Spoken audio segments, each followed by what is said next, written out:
face cachée de l'immigration au Canada, où je ne critique pas le Canada et je parle plutôt de ce qu'on pourrait faire pour améliorer la condition d'immigration. Je voudrais que le gouvernement fédéral revoie la question du 20 heures par semaine qui est imposée. Ils sont sur le campus, ils sont comme à 4 minutes de leur cours, ils ont une voiture.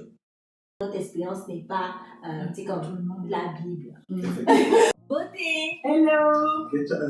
Bonjour! Bienvenue à Qu'est-ce qu'on mange à midi? Un podcast pour échanger et discuter sur des sujets qu'on aurait aimé savoir plus tôt, que ce soit en tant que nouvel arrivant au Canada, au Nouveau-Brunswick, ou en tant qu'étudiant au nouveau sur le marché du travail. Parce que toutes les décisions que nous prenons ont un impact sur ce qu'on va manger à midi, dans le fond, sur notre.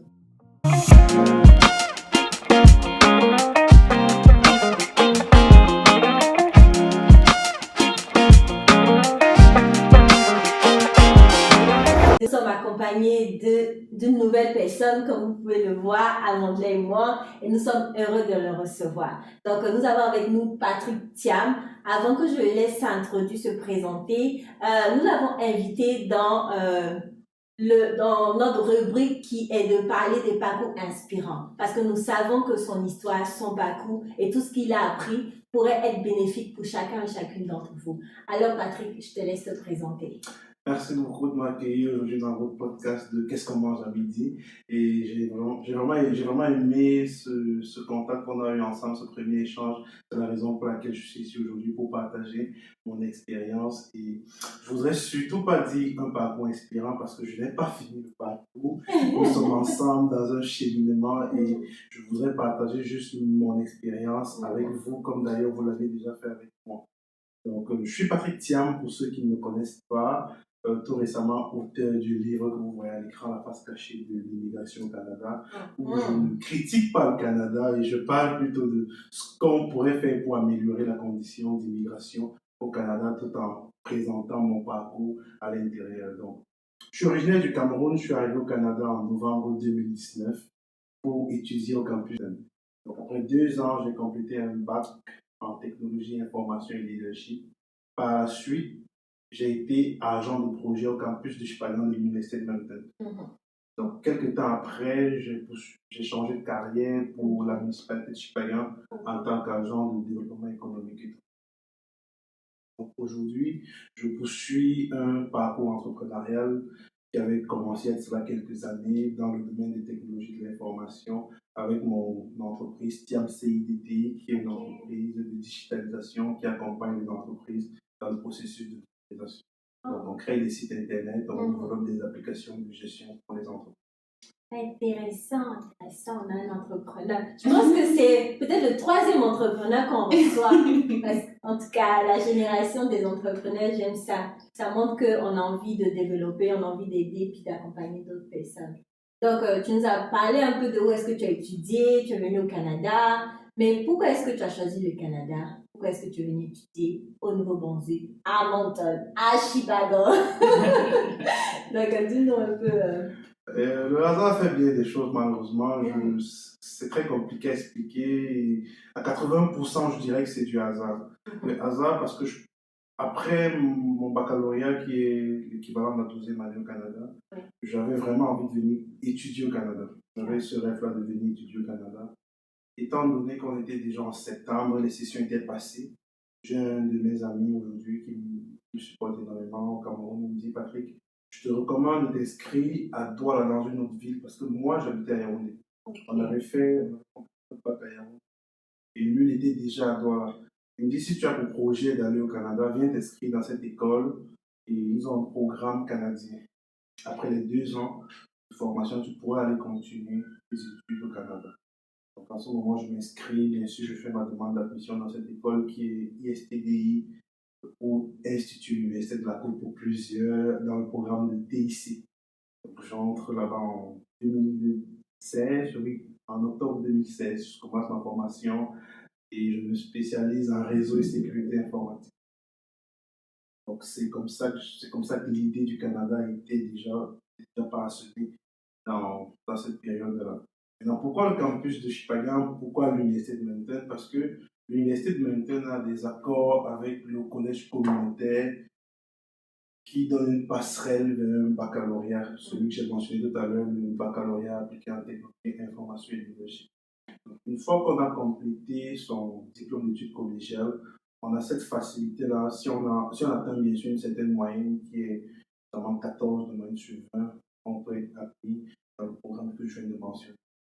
Et c'est uniquement au campus de Chipaya que ça se donne à temps plein. Je pense qu'ici au campus de Moncton, c'est à temps partiel. Et c'est l'ensemble de ces événements-là qui m'ont conduit au Nouveau-Brunswick et à Chipaya.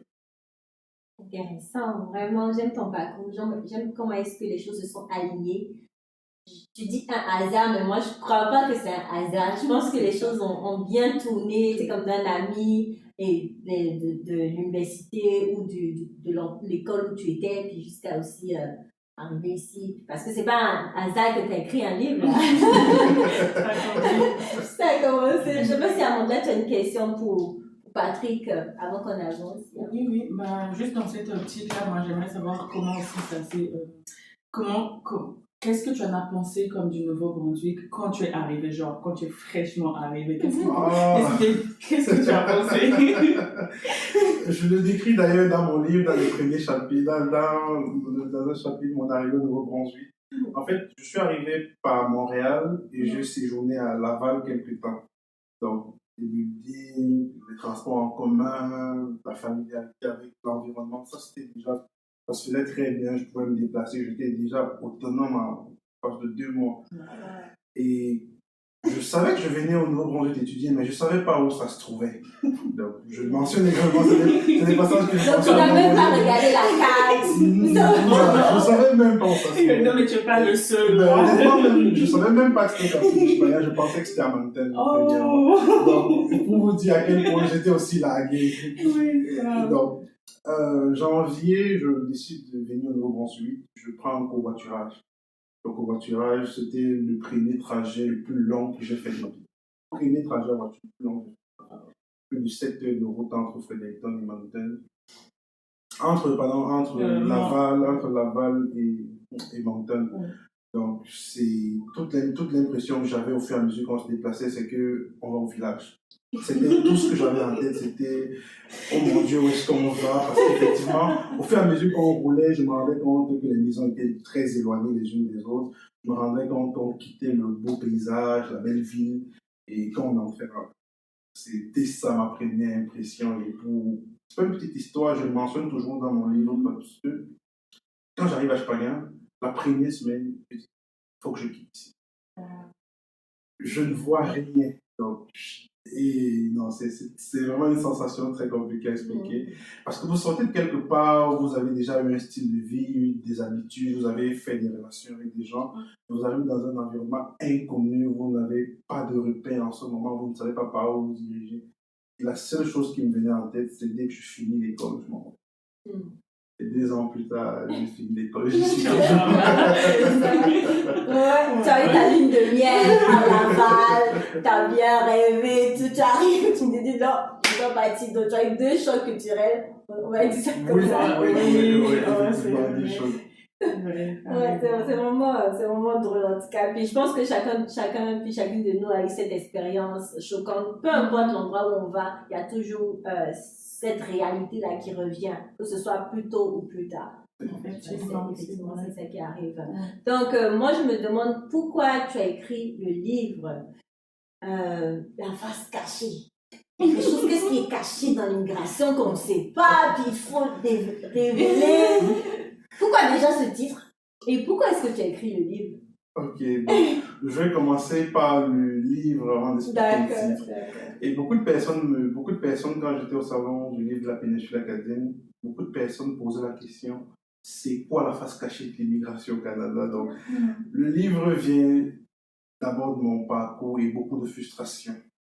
Donc, les frustrations que j'ai nourries pendant que j'étais étudiant, les frustrations que j'ai nourries pendant que je traversais le statut d'étudiant pour le statut de travailleur étranger. Également des frustrations que j'ai vécues pendant que je traversais le statut de travailleur étranger à résident permanent. Donc, je trouvais qu'il y avait beaucoup de choses qui n'étaient pas à leur place, ou beaucoup de choses qu'il fallait remettre en question et recontextualiser les choses. Je trouvais que les lois de l'immigration n'était pas clémente. Je trouvais que l'immigration devrait faire beaucoup plus d'efforts pour les étudiants étrangers. Donc, fort de toutes ces circonstances-là, j'ai pensé qu'il était nécessaire de porter ce message très haut et d'amener plusieurs voix à ma cause afin que quelque chose puisse être fait pour améliorer la condition des étudiants étrangers qui arrivent au Canada pour s'installer. Donc, on va dire ta première cible, c'est les étudiants étrangers. Non, je ne dirais pas que je cible les étudiants étrangers. Je dirais que le livre est pour tout le monde parce que comme c'est intitulé La face cachée de l'immigration au Canada, à l'intérieur, il y a beaucoup de réalités que les Canadiens et Canadiennes ne savent pas de l'immigration au Canada. Donc, il faudrait que les Canadiens et Canadiennes soient informés de c'est quoi l'immigration. Il faudrait que les Canadiens soient informés de quelle est la contribution d'un étudiant étranger quand il arrive au Canada, qu'est-ce qu'il a déboursé comme frais pour arriver, qu'est-ce qu'il vit quotidiennement. Parce qu'on a souvent peut-être c'est moins visible dans les régions métropolitaines, mais dans les régions rurales, on a cette habitude-là que beaucoup de personnes vont chuchoter et dire que le gouvernement prend en charge les frais étrangers, ou bien que le gouvernement délaisse les populations locales par rapport aux étrangers. Donc, j'apporte effectivement beaucoup d'éclaircies sur ces mythes-là et je parle aussi beaucoup d'intégration d'étudiants étrangers. Donc, comment est-ce que je commence mon premier job? On en a parlé tantôt de quelqu'un qui espérait être quelqu'un qui a un rêve de devenir un expert en réseau informatique se retrouve à servir du café comme emploi et je parle de toutes ces différentes étapes. Ouais, c'est super parce que c'est important que tout le monde soit informé des réalités de l'immigration. Que ce soit ici au Canada ou ailleurs, c'est bon qu'il y ait des livres qui sont là pour laisser comme un héritage et aussi informer que ce soit ceux qui immigrent et ceux qui sont dans le pays même afin de pouvoir éduquer parce que sans éducation, on ne peut rien changer. Ouais, félicitations pour ton livre déjà. Merci beaucoup. Maintenant, je vais rebondir sur pourquoi le titre La face cachée. Je peux partager ça avec vous. J'avais deux choix. Il y a une chanson d'un artiste congolais qui m'a beaucoup inspiré. C'était L'immigrant de rêve. Donc j'avais envie de rendre un hommage aux personnes qui sont sur le statut d'immigrant au Canada, ou ces personnes qui ont immigré au Canada. Et en même temps, je trouvais que le titre n'allait pas bien avec le contenu. Après beaucoup de réflexion, je me suis rendu compte qu'effectivement, il y a une face cachée du Canada que beaucoup ne connaissent pas, qu'il y a beaucoup d'informations qui ne sont pas connues de tout le monde. Et il y a aussi beaucoup de choses qui ne sont pas suffisamment dites. Parce que dans mon livre, je fais également mention du fait que les gouvernements sont très champions pour faire la promotion de l'immigration, mais sans toutefois parler de beaucoup de réalités de l'immigration. Donc, il n'y a pas beaucoup de préparation des immigrants. Donc, quand on vient parler d'immigration, on miroite toujours. C'est pas qu'on miroite, on parle des faits, oui, c'est vrai qu'il y a des opportunités d'emploi, mais on ne vous dit pas que vous allez d'abord commencer par servir le café pour vous acclimater à la langue. Donc, il y a beaucoup de choses comme ça qui devraient être de plus en plus mises en avant pour faciliter la route aux prochaines générations. Oui, personnellement, je trouve ça très intéressant justement que ton livre soit destiné à tout le monde, dans le sens où, parce que je trouve, oui, c'est bien que ce soit destiné aux immigrants, mais aussi que le fait que les personnes locales comme du Nouveau-Brunswick ou bien même Canadiens en général, puissent pouvoir lire ça et voir réellement, oh, les gens traversent ça. Puis nous aussi, c'est un peu ça qu'on essaie aussi un peu de faire, comme que ce soit là où je travaille, comme d'essayer de plus intégrer des Canadiens aussi quand ça touche aux immigrants, pour qu'ils puissent aussi en fait voir que oui, les réalités ne sont pas faciles en fait et comment est-ce qu'on peut les aider. Mais du coup, moi j'ai une autre question, ce serait plus comme en lien avec justement, tu as mentionné que c'est les frustrations, puis c'est tout ça qui t'a inspiré. Est-ce que tu as comme des challenges en particulier que tu aimerais comme mettre, donc c'est probablement dans ton livre là, que tu veux mettre l'accent dessus, puis comment tu as fait comme pour passer à travers ces challenges-là? Oui, il y a beaucoup de challenges que je voudrais, il y a beaucoup de choses que je voudrais pas que ça se répète sur les prochaines générations. Je voudrais, en tout cas dans l'ordre d'idées d'écriture du livre, premièrement, je voudrais que le gouvernement fédéral revoie la question du 20 heures par semaine qui est imposée de travailler 20 heures par semaine.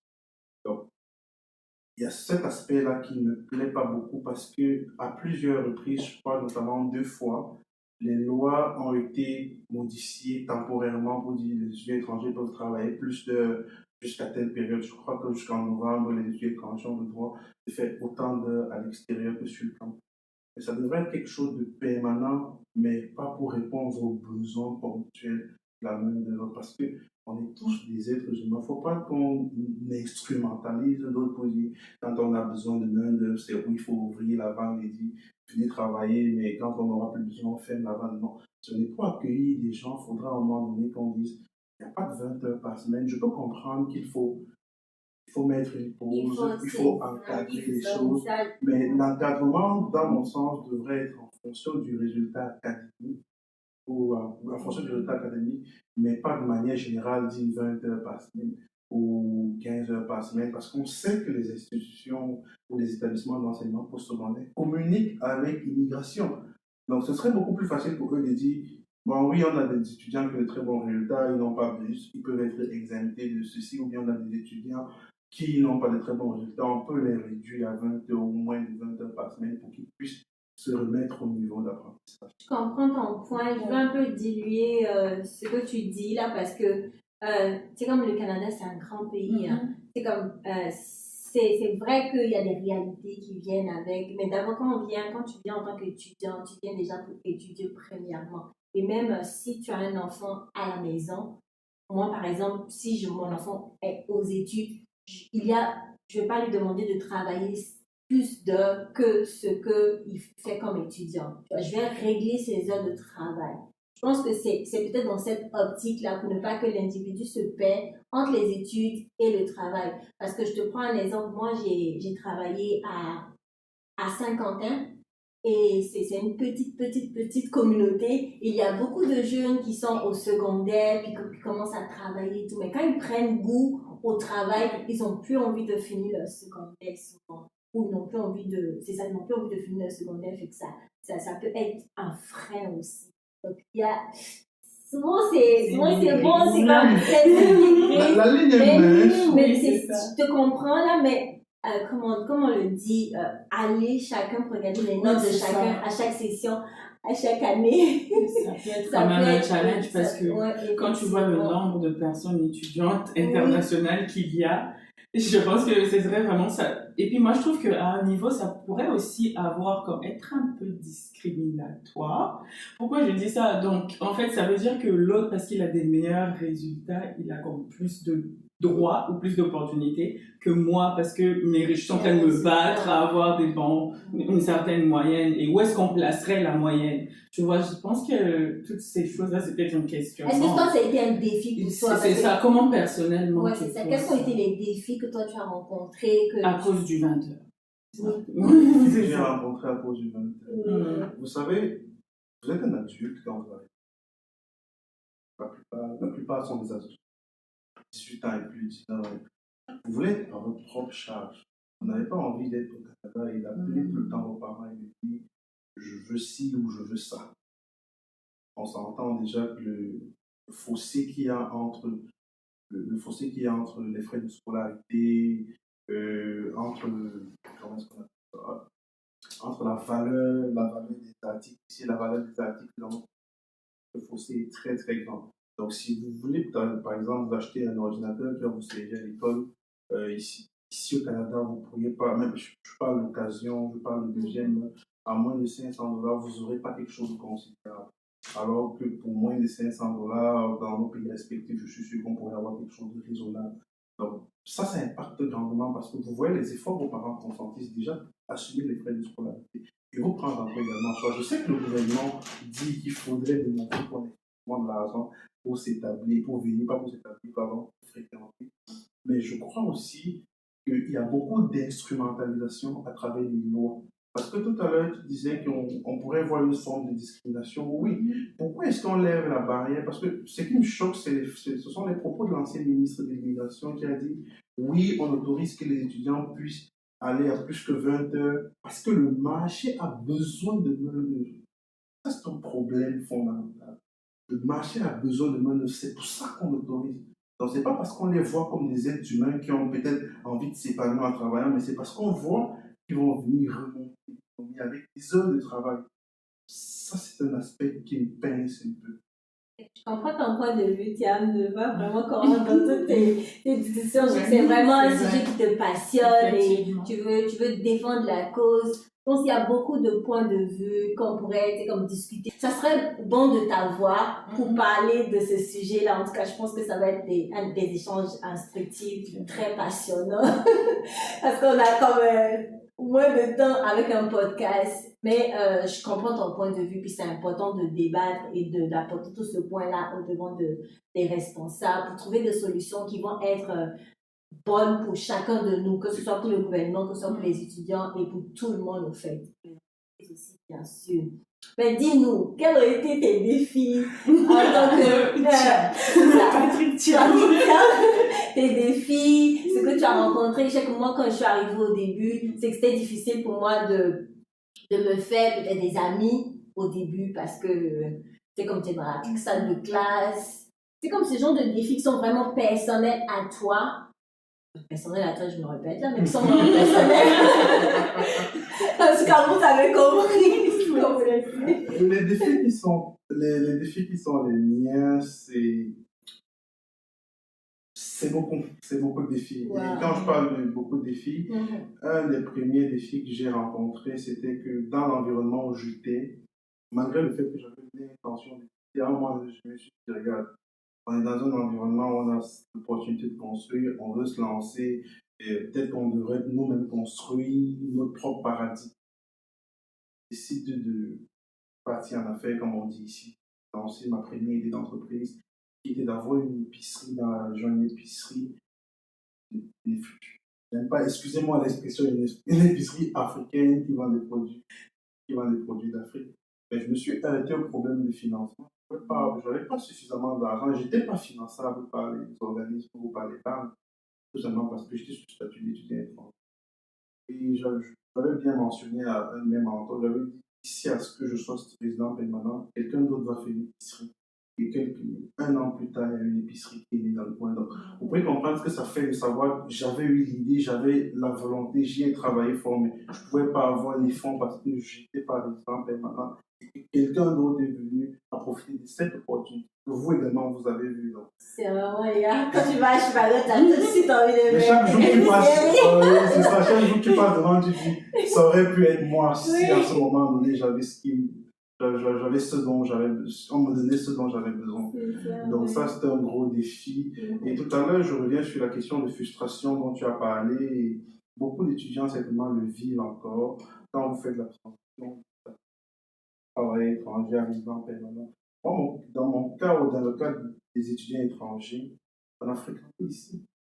On a payé des frais de scolarité élevés, on a fait 2, 3, 4 années.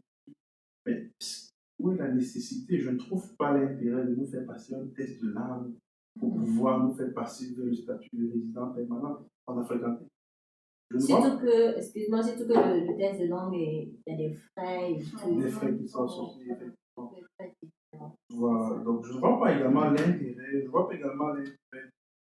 nous faire passer un examen médical par un médecin désigné IRCC qu'on doit payer de nos poches, alors qu'on est à l'intérieur du pays. Pour ceux qui sont à l'extérieur du pays, ça se comprend, ça s'explique et ça se justifie. Mais moi, comme je vous ai dit, je viens de Chipagan, dans une petite communauté, le premier médecin désigné qui était sur la carte disponible, c'était ici à Montréal. Fait pratiquement 280-250 km pour rencontrer un médecin désigné et sa poche. Pourquoi? Et on a tout le temps ce discours d'immigration du gouvernement fédéral. Excusez-moi, je ne suis pas une dame comme j'expose les faits, vous voyez. On a ce discours-là qui dit on veut faciliter la transition. On veut plus de résidents permanents. En 2021, le gouvernement fédéral avait lancé plusieurs programmes qui visaient à faire plus de résidents permanents, donc d'aller chercher à l'intérieur du pays plusieurs personnes qui n'étaient pas encore résidentes permanentes pour en faire des résidents permanents. Mais si le discours c'est de faire plus de résidents permanents, pourquoi ce genre d'initiative n'a pas perduré? Parce que si tu vois quand tu fais le calcul, je vous invite pas à faire le calcul, regardez en termes de chiffres le nombre de personnes qui sont passées de résidents temporaires à résidents permanents. Mais si c'est une politique qui a été efficace, il faudrait que la politique soit maintenue pour que le cheminement pardon, se fasse beaucoup plus facilement pour les personnes qui ont étudié et les personnes qui travaillent au Canada.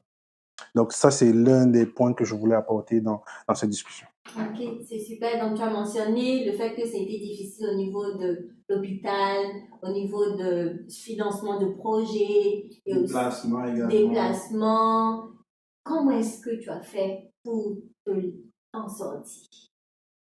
Il n'y a pas une formule magique pour s'en sortir.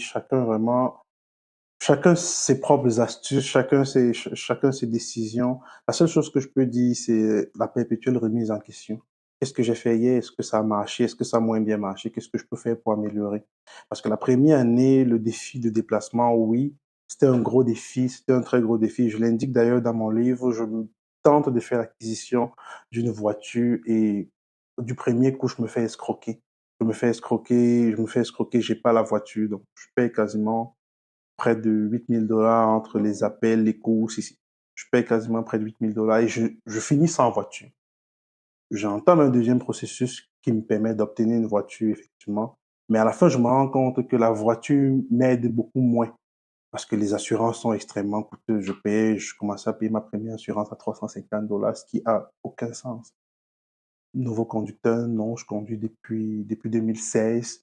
Donc, étant étudiant, quand vous avez ce genre de dépenses, après vous voyez que vous êtes imposé juste 20 heures par semaine, tout un ensemble de trucs. Je comprends, t'as le combat ça devient pénible à supporter, ça devient très lourd à supporter. Donc, c'est pas une formule magique et je le dis, j'ai passé un très mauvais été. Mon été de 2020 était catastrophique, été Covid. Quand on parle d'été catastrophique pour les étudiants étrangers, c'est d'avoir fini l'été avec un peu d'argent. J'avais pas un sou. C'était compliqué. J'avais pas un centime en poche. Je savais même pas comment je faisais pour vivre. Mais toujours est-il que j'ai remis en question l'ensemble des décisions que j'avais prises. J'ai dit, j'ai acheté une voiture, très mauvaise décision. Je paye des assurances très chères. La voiture était une très mauvaise décision. J'allais travailler trop loin, c'était une mauvaise décision. Donc, j'ai compris que j'aurais gagné plus si je travaillais à côté. Si je travaillais à côté et que je faisais le maximum d'heures à côté, j'aurais gagné. Or, quand j'ai acheté la voiture, c'était pour me déplacer, aller travailler loin pour gagner plus. C'était une très mauvaise décision parce que j'avais pas pris en considération l'essence, même si ça coûtait pas très cher comme aujourd'hui. J'avais pas pris en considération les assurances, la fatigue de route et tous ces différents paramètres-là. C'est bien ce que tu dis là, de chaque fois se réévaluer les décisions qu'on a prises afin de pouvoir savoir si on a. Mais je me demande, est-ce que tu t'es entouré dans un réseau, dans une communauté? Parce ne manque pas, on a partagé un épisode sur la communauté, comment on bâtit sa communauté. Et sur le Est-ce réseau. c'est ça, sur le réseau. Est-ce que tu avais du monde à qui tu pouvais poser des questions qui allaient t'éviter certains faux pas? Effectivement, ce que je déplore encore dans les communautés, dans nos différentes communautés, c'est ce manque de partage d'informations. C'est pour ça que je loue et j'apprécie grandement votre initiative aujourd'hui. Il y avait beaucoup de personnes qui avaient déjà des voitures, mais personne n'a osé me dire, Patrick, voici ce que tu peux faire, voici ce que... Il y a personne qui m'a parlé il y a personne qui m'a donné de stratégie. Quand j'allais même, je me rappelle très bien un camarade avec qui on a fréquenté depuis Douala jusqu'ici. Je suis allé lui demander à combien est-ce que tu as payé ta voiture. Il m'a pas répondu. On aurait dit un secret ou quoi que ce soit. Donc, il y a ce manque de partage d'expérience-là et et aujourd'hui, moi, je partage mon expérience, que ce soit bien ou négatif. Je dis, voici ce que moi j'ai fait, j'ai échoué, je ne veux pas que tu fasses ça. Moi, j'ai un frère qui est arrivé en 2022. Je lui ai expliqué exactement ce que j'avais fait quand je suis arrivé. J'ai dit, j'ai échoué lors de l'achat de la première voiture et je ne te recommande pas d'acheter une voiture quand tu es étudiant. Et il a écouté ce que je lui ai dit. Il a préféré construire une petite épargne et à la fin, quand il commence à travailler avant de s'acheter une voiture pour être plus mobile. Donc, il y a toutes ces erreurs-là, il y a ça a été une erreur pour moi, mais pour d'autres personnes, c'est peut-être bénéfique, c'est peut-être avantageux. Peut-être si j'étais dans une grande ville, j'aurais peut-être pu faire Uber ou n'importe quoi pour pouvoir avoir beaucoup plus d'argent pour payer mes factures. C'est pour ça que je dis, il n'y a pas de formule magique. On évalue chaque jour les décisions qu'on prend. Donc, je prends une décision aujourd'hui, dans un mois, dans 2 mois, c'est quoi les répercussions de la décision que j'ai prise? Est-ce que ça a de très bonnes retombées? Est-ce que les retombées ne sont pas bonnes? Qu'est-ce que je peux faire pour corriger le tir? Et quand je décide de corriger le tir, je ne corrige pas seulement sur moi. Parce que le plus important, c'est que ceux qui viennent après moi ne tombent pas dans la même erreur. Moi, je trouve ça vraiment comme très pertinent que tu soulignes le fait de prendre le temps d'évaluer ses décisions. C'est vraiment important. Parce que quand tu arrives, c'est vrai qu'il y a le point, comme tu as dit, il y a des membres de la communauté. En tout cas, je pense qu'il y a différents types de membres. Il y a des membres de la communauté qui vont comme venir te parler vite, vite, mais c'est plus dans le sens où on peut te décourager de faire certaines choses. Puis des fois, on te dit comme de l'information qui est pas vraiment trop relevant pour toi, puis il y a d'autres personnes qui justement devraient partager plus, mais qui ne partagent pas souvent. Puis donc c'est ça, par exemple, lorsque tu arrives, tout le monde te dit, il te faut une voiture, tu dois avoir une voiture. Je pense que ça fait qu'il y a même des personnes étudiantes, puis des amis à moi, que en étant sur le campus, ils sont comme à 4 minutes de leur cours, ils ont une voiture. Alors que on est comme, tu es sur le campus, où est-ce que tu travailles? Pas trop loin. Donc, tes cours sont là, tu travailles pas trop loin, mais parce qu'on t'a dit il faut une voiture au Canada, là tu t'es rué pour aller chercher une voiture et comme t'as dit, il y en a plein qui se font aussi escroquer parce que c'est pas tout le monde qui sait comment ça se passe pour acheter une voiture au Canada. Et donc là, tu te fais escroquer, tu prends une voiture qui va te lâcher en cours de route. Et là, c'est juste des dépenses, de l'argent et de l'argent que tu n'as même pas besoin de mettre dedans à ce moment-là. Moi, je pense que la question que vraiment c'est souvent se poser, c'est est-ce que c'est bénéfique pour moi à cet instant-ci? Parce que demain, je peux en avoir besoin, mais est-ce que j'en ai besoin maintenant? Ça va plus me porter préjudice ou ça va être plus avantageux pour moi? Il faut vraiment, comme souvent, voir à son intérêt, en fait. Oui, c'est très important. Puis en tant que personnes qui sont comme des dévanciers, il faut savoir donner l'information. Effectivement. Il ne faut pas donner une information. Moi, j'ai fait ça, ça marche pour moi, fais ça. Ou moi, j'ai fait ça, ça n'a pas marché, fais pas ça. Tu analyses la situation de la personne, tu regardes, tu donnes des options. Voilà. Ça, si tu prends une voiture, ça peut t'aider. Moi, par exemple, je peux dire à quelqu'un qui vient d'arriver, je peux dire à un étudiant, prends une voiture. Parce que peut-être le temps, tu vas payer ta voiture. En tout cas, si tu as un bon travail, c'est un exemple. Mais regardez pas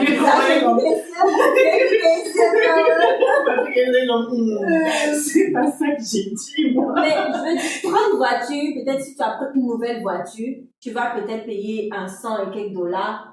Quand tu vas finir tes 5 ans d'études, la voiture va t'appartenir, donc tu n'auras pas à aller mettre un crédit. Il y a des façons d'apporter l'information pour que la personne puisse dire, ok, oui, ça peut faire du sens, ou c'est dans ça que je veux m'en aller, ou pas du tout, parce qu'il y en a qui viennent ici et qui ont de l'argent. Qui peuvent se le permettre. Ou peut-être je peux dire à quelqu'un, mais je vois ta situation, c'est mieux que tu économises aujourd'hui. Peut-être quand tu vas finir, tu vas t'acheter une maison, pourquoi pas.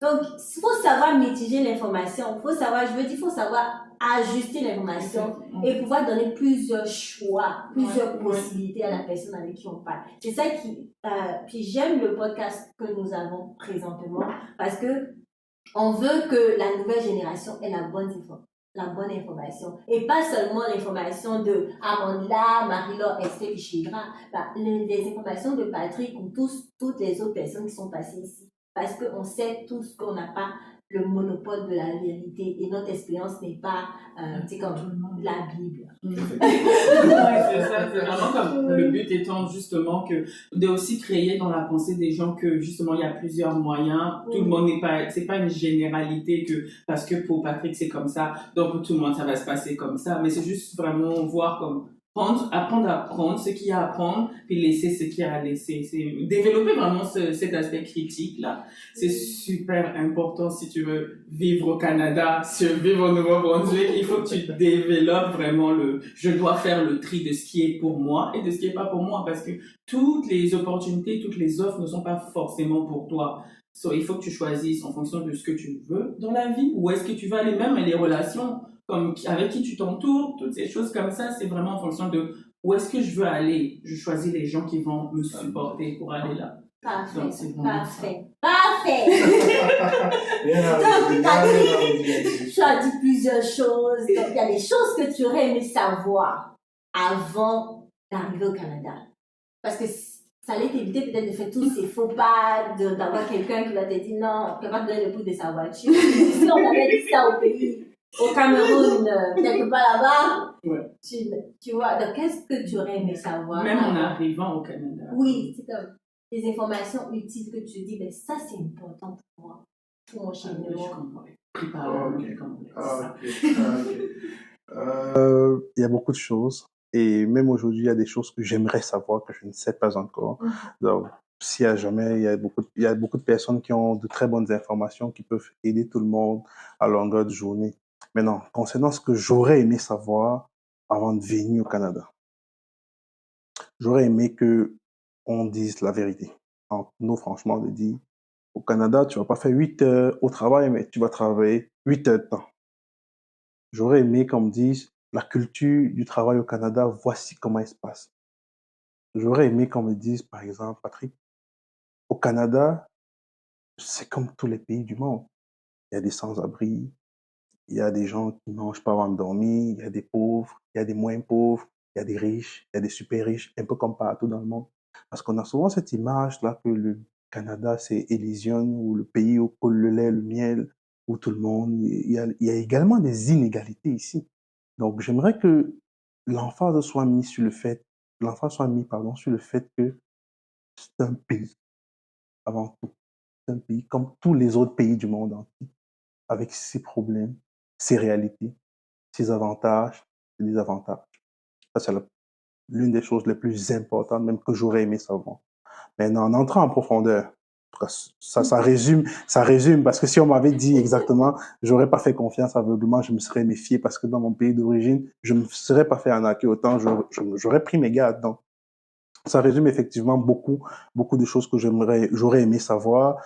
Et l'autre chose, c'est que j'aurais aimé savoir où aller chercher l'information. Ça, c'est très, très important. J'aurais aimé savoir comment est-ce que je fais pour acheter, c'est quoi le processus si je veux acheter une voiture, c'est quoi le processus. Il y a même beaucoup d'étudiants qui ne savent pas que leur conjointe ou leur femme peuvent bénéficier d'un permis de travail à travers leur statut. Il y a beaucoup d'informations comme ça que j'aurais aimé savoir. C'est vrai que c'est écrit sur le site du gouvernement, mais généralement, c'est pas facile de trouver l'information sur le site du gouvernement parce que le gouvernement, comme on dit, c'est un gouvernement avec beaucoup d'informations. Qu'est-ce que j'aurais aimé savoir? J'aurais aimé, comme disent Patrick, un cas de travail de 8 heures ne vaut pas plus que 2 heures de bénévolat. Parce que généralement, on a tendance à privilégier le travail parce que ça paye par rapport aux heures qu'on donne à la communauté ou même par rapport aux heures où on aide les autres personnes parce que ce n'est qu'en aidant les autres personnes qu'on s'aide soi-même. Pendant mes études, j'ai rarement fait du bénévolat et je l'ai fait une fois, c'était à l'université. Vous comprenez? J'aurais aimé qu'on me dise, Patrick, c'est important de faire du bénévolat. Patrick, c'est important de réseauter. C'est important de ne pas tout le temps être avec uniquement les membres de sa communauté, mais de s'ouvrir à d'autres communautés, d'aller rencontrer d'autres personnes, de poser des questions et surtout poser des questions à chaque fois qu'on ne comprend pas. N'ayons pas honte de dire, je n'ai pas compris ce que tu as dit. Ne rions pas aveuglement pour faire plaisir à la personne qui nous fait une blague qu'on n'a pas compris. J'aurais aimé qu'on me dise, si tu n'as pas compris, sois fier de n'avoir pas compris et d'exprimer le fait que tu n'as pas compris. Ouais, c'est vraiment bien ce que tu dis. L'information. Si on n'a pas d'information, on périt. Et c'est très important d'avoir de l'information afin de mieux avancer dans notre démarche, afin de pouvoir savoir où est-ce qu'on va. Mais, tu sais, comme il y a beaucoup de vidéos quand même sur YouTube où les gens parlent de, tu sais, comme, comment c'est le Canada, qu'est-ce qui se passe au Canada. Donc, pour toi, c'est où la meilleure... C'est comme, qui devrait te donner cette information? Est-ce que c'est des gens quand tu arrives au Canada? Est-ce que c'est l'université? C'est la charge à qui, selon toi, d'apporter toutes ces informations? Parce qu'il y a des associations ici au Canada. Est-ce que c'est pas, je veux pas aller contre ce que tu dis là, mais est-ce que c'est pas aussi nous qui n'allons pas où est-ce que l'information se trouve? Effectivement, pour répondre à ta question, j'allais dire la première personne, c'est nous. C'est nous qui sommes dans le besoin. Les gens ne savent pas ce dont on a besoin. Aujourd'hui, quand quelqu'un me pose une question, Patrick, est-ce que tu peux faire ci? J'ai dit, est-ce que toi d'abord tu as essayé?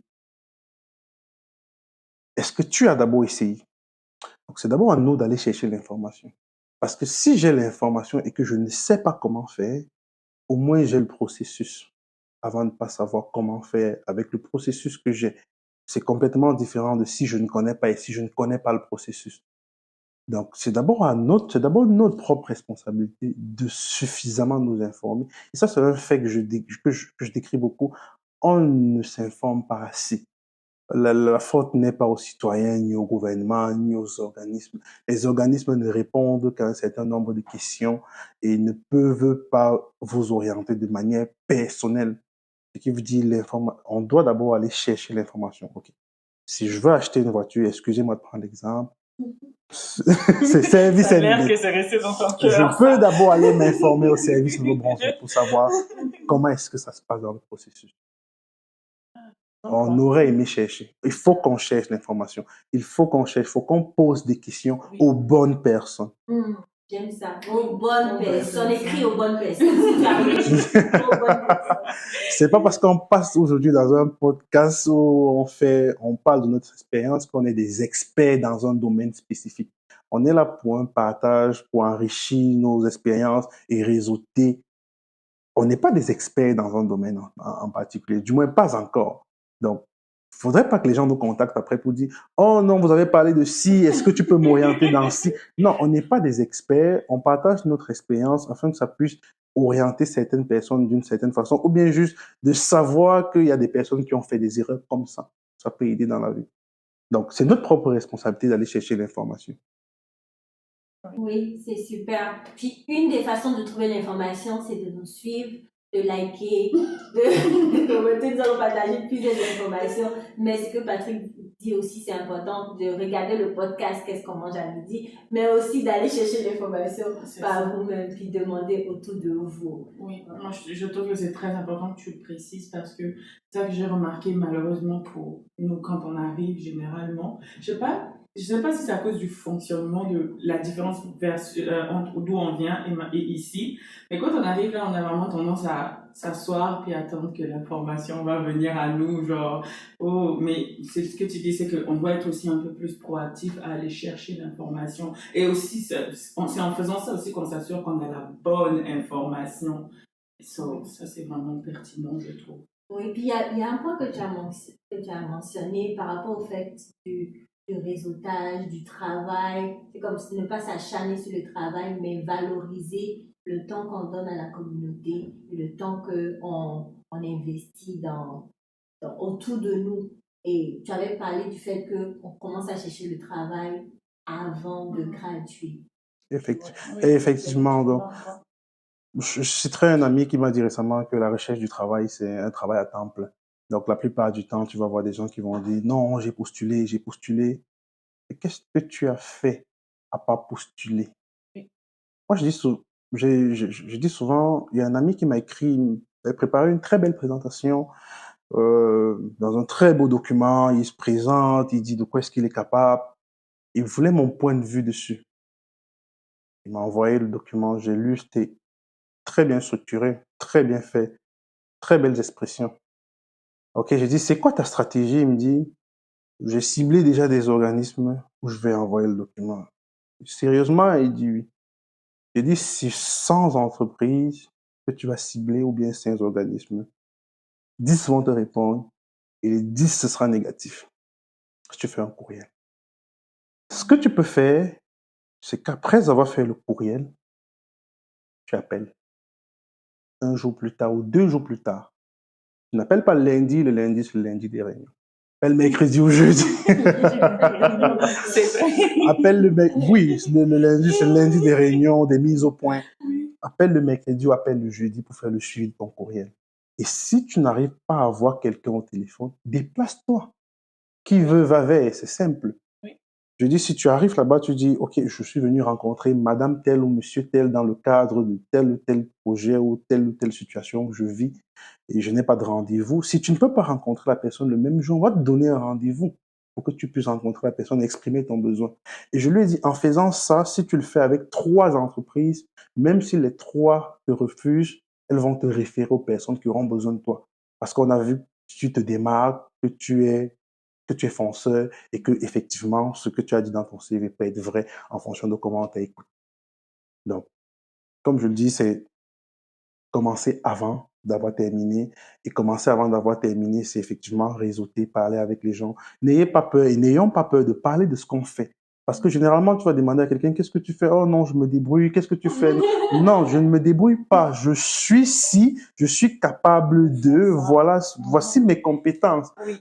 C'est comme ça qu'on, apprenons à, pas nous vendre, mais Oui. à parler de ce qu'on est capable de faire et de ce qu'on a comme compétences. Oui, puis je te dis, j'aime pas le mot je me débrouille. Je me débrouille à faire quoi?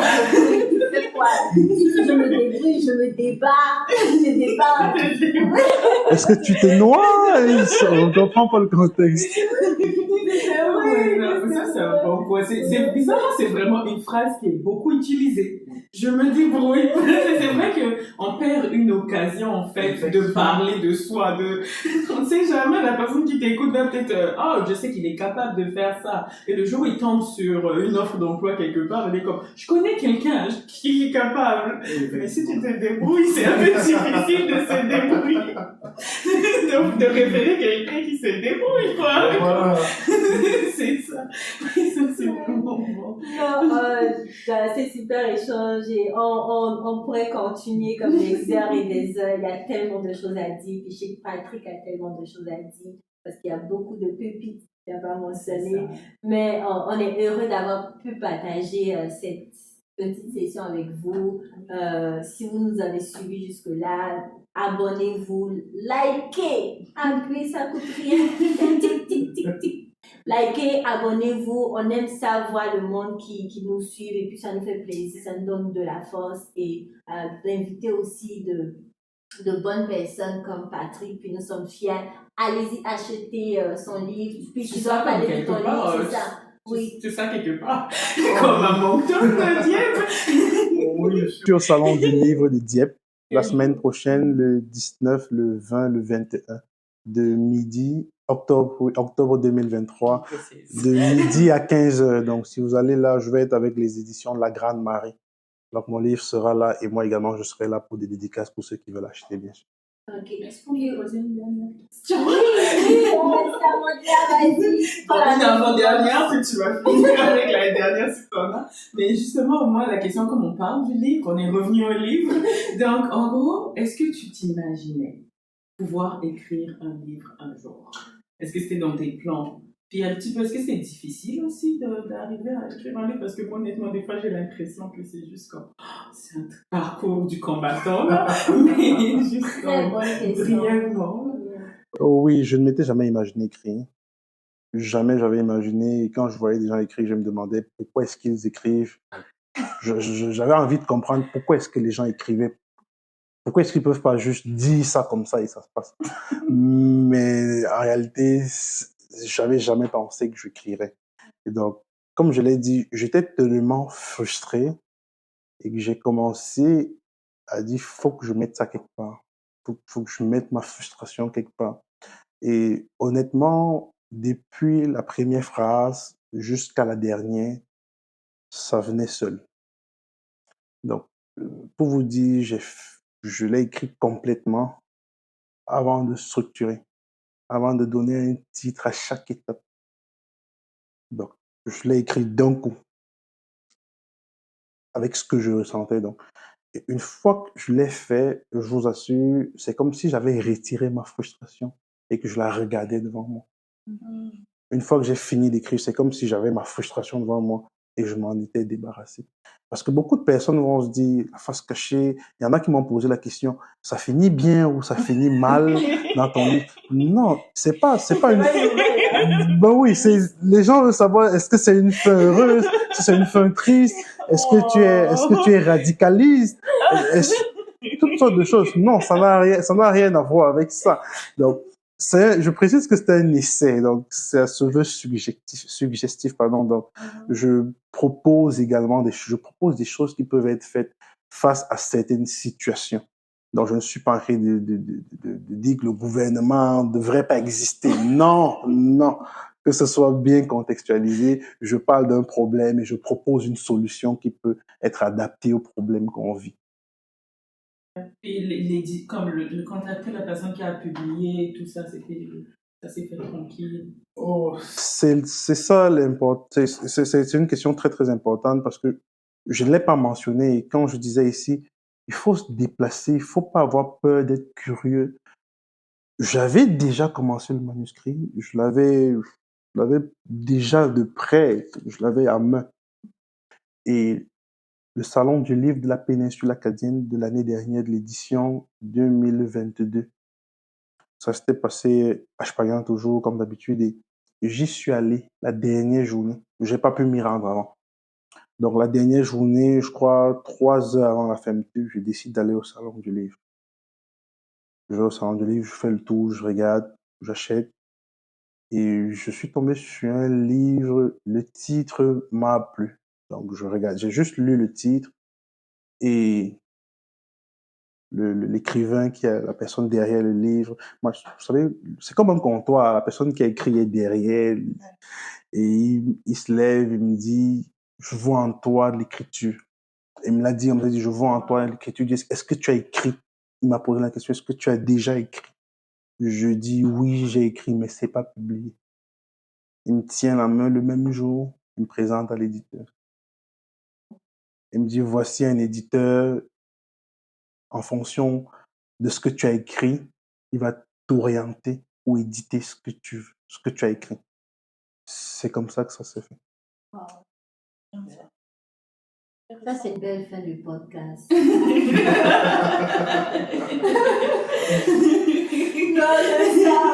c'est comme un miracle. Oui. Non, mais Non, c'est incroyable. mais C'est bon de savoir que les autres écrivains aussi soutenaient les futurs écrivains. Il faut qu'on s'entraide de tous. Donc, si on vient te voir avec mon manuscrit de 2 pages. De 2 pages. Le titre et la couverture. Tu vas m'aider à le finir puisqu'on sent toi l'écriture. Non, il faut comprendre que l'éditeur ne corrige, l'éditeur n'écrit pas à ta place. L'éditeur fait la correction, orthographe, grammaire, et même structurer ton texte, c'est une structure pas. C'est toi qui structures ton texte. Et maintenant, est-ce que ça cadre avec la ligne éditoriale de l'éditeur? Est-ce que c'est un sujet que l'éditeur sent que ça peut passer? Oui, en fonction de... Au salon du livre, j'ai vu des gens éditer des livres de 14, 20 pages. Mais ça se vend et c'est vraiment des livres très riches. Il y a toutes sortes de courants littéraires ou même toutes sortes de courants d'écriture. Ça dépend de ce que tu as écrit. J'ai vu une madame qui a édité un livre sur les recettes de sa grand-mère jusqu'à elle. La madame avait comme 82 ans ou 85 ans. Et la beauté de la chose, c'est que c'était à la main qu'elle avait écrit. Dans le livre, c'était à la main. Donc, vous pouvez faire éditer toutes sortes de choses en fonction de la ligne éditoriale de votre livre. Merci beaucoup. Un podcast, c'est vraiment riche. J'aime ta voix ici. C'est ça, je dis, on peut continuer la conversation jusqu'à des heures. Ça serait bien, en tout cas, si on a l'occasion, on pourra se retrouver puis discuter, échanger autour d'un café. Merci de nous avoir suivis jusqu'à présentement. Nous sommes contents de t'avoir reçu, Patrick Thiam. Plaisir partagé. Et n'hésitez pas à aller le soutenir du 19 au 21 octobre de cette année. Il sera au Salon du Livre avec son livre qui est La face cachée de l'immigration au Canada. Donc, achetez le livre de Patrick, puis je sais que vous n'allez pas regretter. Puis qu'est-ce qu'on dit? Bon appétit!